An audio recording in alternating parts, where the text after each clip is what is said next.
Hello નમસ્કાર વિદ્યાર્થી મિત્રો આજે આપણે વાત કરવાના છે એકમ કસોટી સપ્ટેમ્બર 2025 ધોરણ 9 અને વિષય છે હિન્દી। તો મિત્રો હિન્દી વિષયના પેપરનું સંપૂર્ણ સોલ્યુશન આ વિડીયોની અંદર આપણે જોવાના છે। તો આ વિડીયોને અંત સુધી જોવાનું ભૂલતા નહીં। બીજું કે ચેનલ ઉપર જો પ્રથમ વખત આવેલા હો તો ચેનલને જરૂરથી સબસ્ક્રાઈબ કરી દેજો અને આ લિંકને તમારા અન્ય મિત્રો સુધી શેર કરી દેજો જેથી તેઓ પણ हिंदी विषयना पेपरનું संपूर्ण सोल्यूशन निहाળી શકે।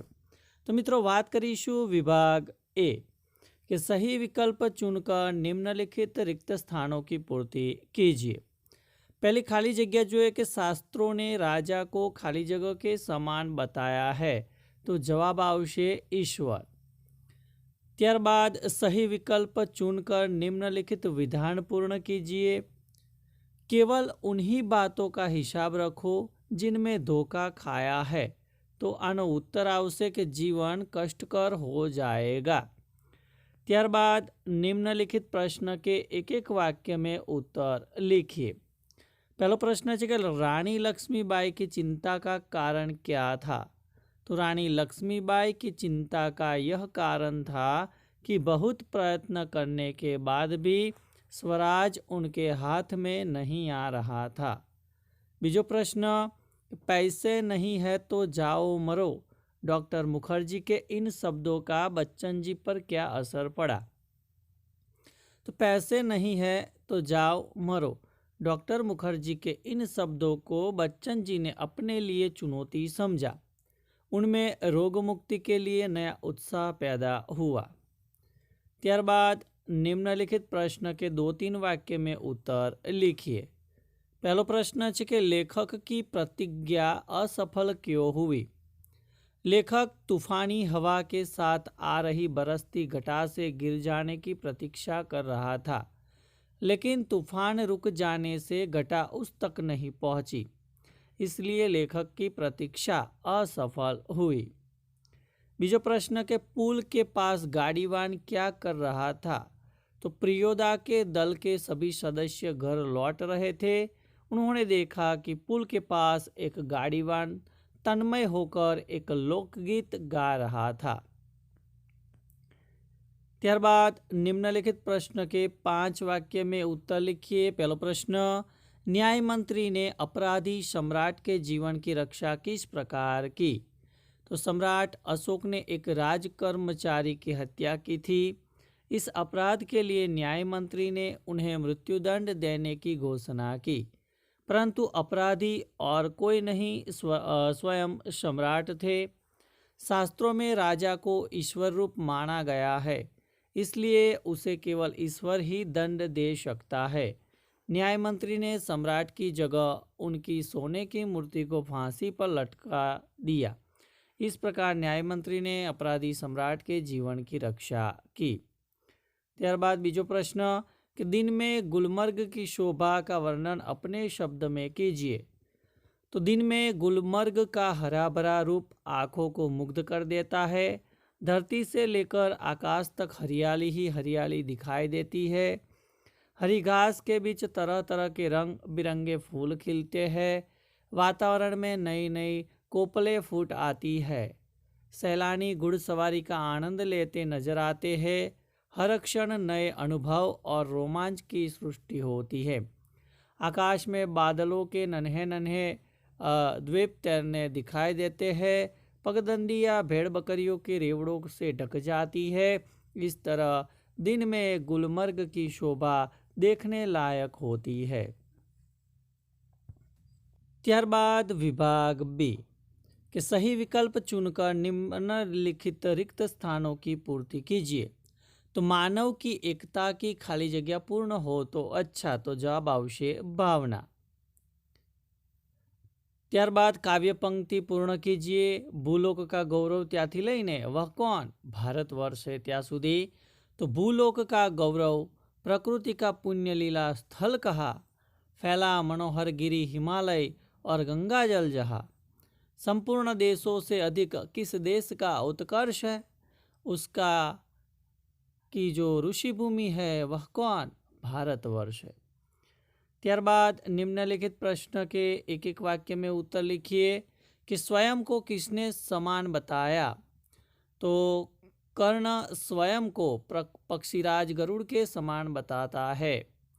बीजो प्रश्न, सूरदास के मन मधुकर को करिल फल क्यों नहीं भाता?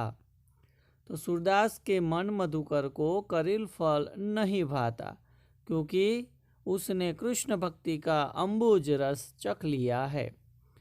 ત્યારબાદ निम्नलिखित प्रश्न के 2-3 वाक्य में उत्तर लिखिए। पहला प्रश्न कि कवि के अनुसार किसके दुख दूर होने चाहिए? तो कवि के अनुसार लोगों के जीवन में तरह तरह के दुख है।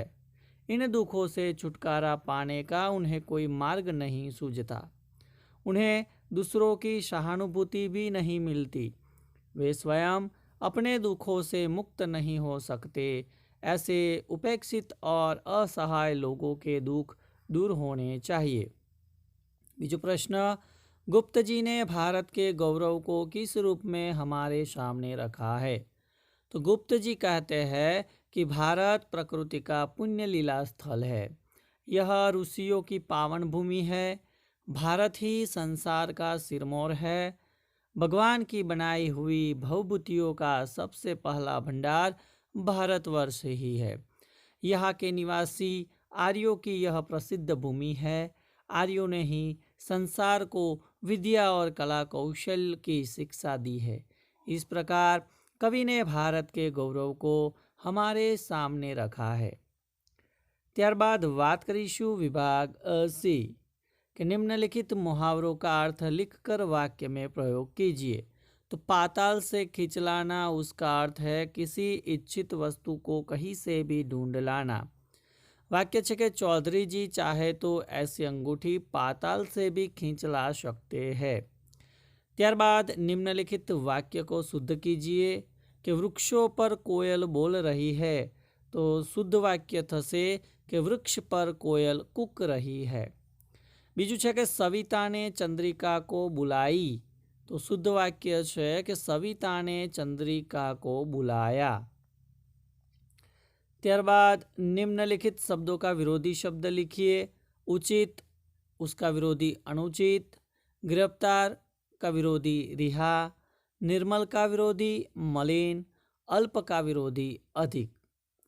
ત્યારબાદ निम्नलिखित शब्दों का पर्यायवाची शब्द लिखिए।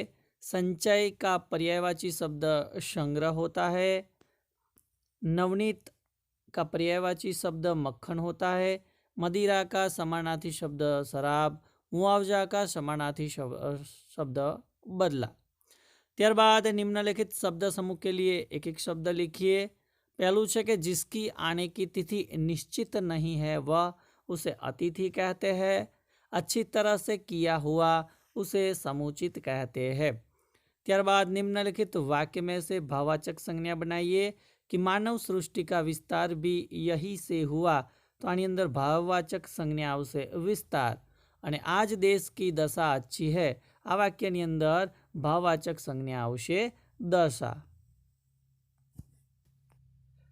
ત્યારબાદ વાત કરીએ विभाग डी कि निम्नलिखित परिच्छेद को पढ़कर पूछे गए प्रश्न के उत्तर लिखिए। तो અહીંયા एक फकरो आपेलो है कि कश्मीर से कन्याकुमारी तक और कच्छ से लेकर अरुणाचल तक फैले हुए विस्तृत राष्ट्र के किसी न किसी राज्य के छोटे बड़े भाग से सूखे या बाढ़ की खबरें मिलती रहती है। तो અહીંયા જે ફકરો આપેલો છે ફકરો તમારે વાંચી લેવાનો છે અને ત્યારબાદ એની નીચે જે પ્રશ્નો આપેલા છે એના જવાબ આપણે લખવાના છે। તો પહેલો પ્રશ્ન છે કે हमें कौन सी खबरें नहीं चौंकाती और क्यों? तो हमें देश के किसी न किसी हिस्से में सूखे या बाढ़ की खबरें अब नहीं चौंकाती है। इसका कारण यह है कि हमने इन खबरों को सहजता से स्वीकार कर लिया है। हम हर समस्या का समाधान करने की जिम्मेदारी सरकार और समाज पर डाल देते हैं, जिससे हम निश्चित हो जाते हैं और इन खबरों के प्रति हमारी संवेदनशीलता कम हो गई है। बीजो प्रश्न है कि बाढ़ या अकाल को लेकर देशवासियों का रवैया क्या है? तो बाढ़ या अकाल जैसी समस्याओं को लेकर देशवासियों का रवैया लापरवाह हो गया है। वे इन समस्याओं के समाधान की जिम्मेदारी स्वयं लेने के बजाय उसे पूरी तरह से सरकार और समाज के खाते में डाल देते हैं। यह रवैया इतना आम हो गया है कि यह अब हमारे राष्ट्रीय चरित्र का हिस्सा बन गया है। तीजू है कि इस परिच्छेद के लिए उचित शीर्षक दीजिए। तो अकाल और बाढ़ हमारी उदासीनता, राष्ट्रीय चरित्र और आपदाएं, आपदाओं के प्रति हमारी सोच। तो आ 3 शीर्षक આવી શકે છે। ત્યારબાદ નિમ્નલિખિત રૂપરેખા के आधार पर कहानी लिखकर उचित शीर्षक दीजिए। तो અહીંયા મુદ્દા આપેલા છે, આધારિત આપણે વાર્તા જોવાની છે।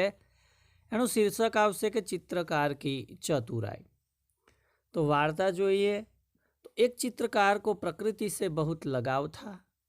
उसे प्राकृतिक दृश्यों को अपनी कला के माध्यम से कैनवास पर उतारना बहुत पसंद था। इसी शौक के कारण वह अक्सर घने जंगलों में चला जाता और घंटों वहां बैठकर चित्र बनाता रहता।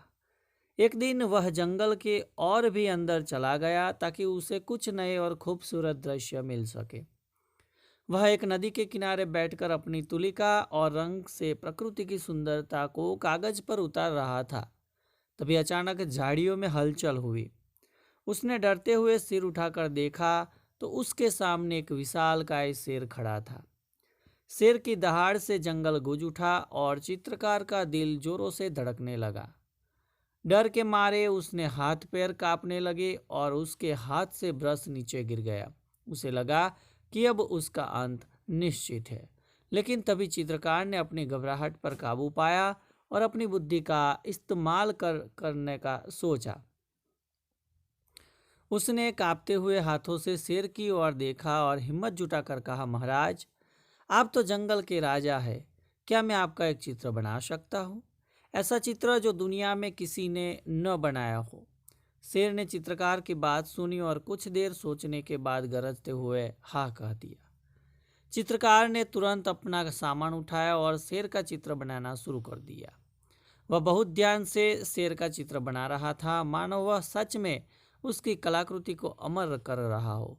कुछ देर बाद उसने शेर से कहा, महाराज, आपका आधा चित्र तो तैयार हो गया, पर बाकी का चित्र बनाने के लिए आपको अपना मुंह दूसरी तरफ करके बैठना होगा, तभी आपकी पूरी तस्वीर आ पाएगी। शेर ने उसकी बात मान ली और अपना मुंह दूसरी तरफ घुमाकर बैठ गया। यही तो चित्रकार चाहता था। शेर के पीछे फिरते ही उसने बिना एक पल गवाए अपना सारा सामान उठाया और वहां से भाग निकला। वह तब तक भागता रहा जब तक वह जंगल से बाहर नहीं आ गया। इस घटना से उसने यह सीख ली कि मुश्किल समय में घबराने के बजाय अपनी बुद्धि और चतुराई से काम लेना चाहिए। तो आ वार्ता परथी सीख मळे छे कि बुद्धि बल से बड़ी होती है। तो विद्यार्थी मित्रों, आ हतुं धोरण 9 विषय हिंदी एकम कसोटीना पेपरનું સંપૂર્ણ સોલ્યુશન। વિડીયો ચોક્કસથી તમને ગમ્યો હોય તો વિડીયોને લાઇક કરી દેજો, શેર કરી દેજો અને ચેનલ ઉપર જો પ્રથમ વખત આવેલા હો તો ચેનલને સબસ્ક્રાઇબ કરી દેજો। થેન્ક યુ, આભાર।